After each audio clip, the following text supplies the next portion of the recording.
Olá a todos, Oswaldo Meireles aqui e venho trazer as principais notícias que têm impactado os mercados nesses últimos dias.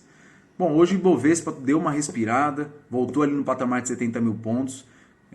Claro, fechou um pouquinho abaixo disso, mas teve uma alta aí de quase 10% no dia, né? Isso deu um pouco de fôlego aí, não só aqui no Brasil, como lá fora também. A gente teve os melhores dias desde os anos 90 aí do Dow Jones e do índice S&P 500 também. Agora, isso não quer dizer que a gente chegou no fim aí do ciclo de queda.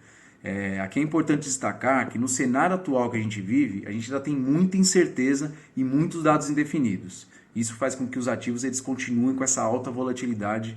Eu costumo falar que a gente está vivendo uma semana e um dia praticamente. Então, falando de dados também, ontem a gente teve o boletim Focus do Banco Central, a gente teve uma redução do PIB de 1,98 para 1,68, embora eu ainda acredite que a gente vai ter mais quedas, mais revisões para baixo desse PIB. Algumas casas já falam alguma coisa perto de 0%, e eu já li hoje também que algumas casas estão precificando um PIB negativo, ou seja, uma recessão para esse ano de 2020. Aqui eu queria fixar que, apesar de todas as especulações, por enquanto, não são 2 semanas que vão quebrar a economia de um país.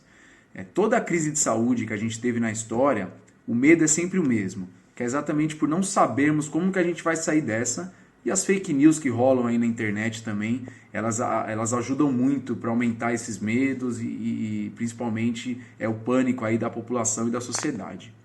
É muito comum, quando a gente está no auge de uma crise, em 2008 não foi diferente, e eu imagino que nas outras passadas, ao decorrer da história também não, as pessoas começarem a se basear em dados terríveis e começar a prever o fim do mundo.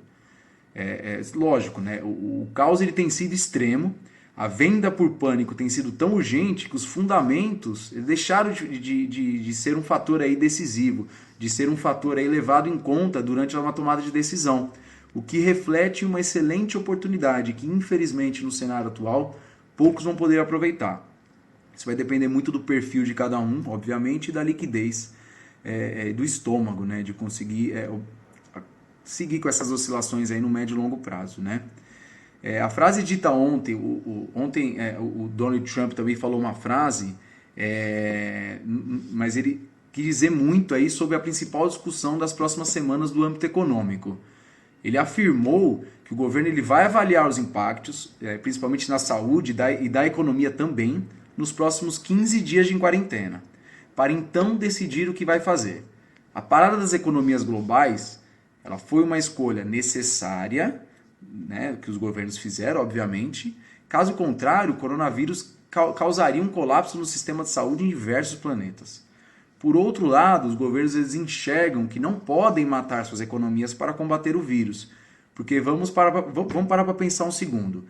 Se começa, né, a ter assim, muita demissão, muita redução de emprego e renda, as pessoas elas vão precisar reabastecer em algum momento. E eles podem ir atrás de onde tem. Às vezes, né, pode até causar, aí, indo para o extremo, uma guerra civil aí no mundo. Quero dizer que se a economia ficar parada por tempo demais, a fome e o desemprego se tornarão problemas talvez até maiores a serem considerados junto com a doença, obviamente, que também não é um problema pequeno. A crise de saúde ela continuará a ser prioridade, porém a economia parada ela existe sim, ela existe, né? Um risco global de enfrentar um problema que hoje nem está no radar.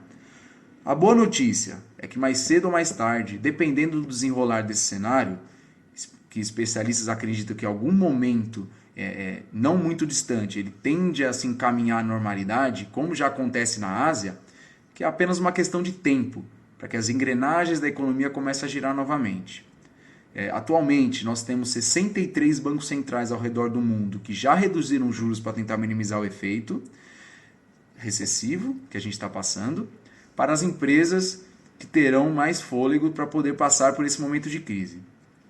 Por aqui, nosso governo segue anunciando medidas emergenciais, como a injeção de 55 bilhões de reais na economia pelo BNDES e as medidas de liberação de liquidez pelo Banco Central, que vai ter um impacto aí de mais ou menos 1,2 trilhões de reais.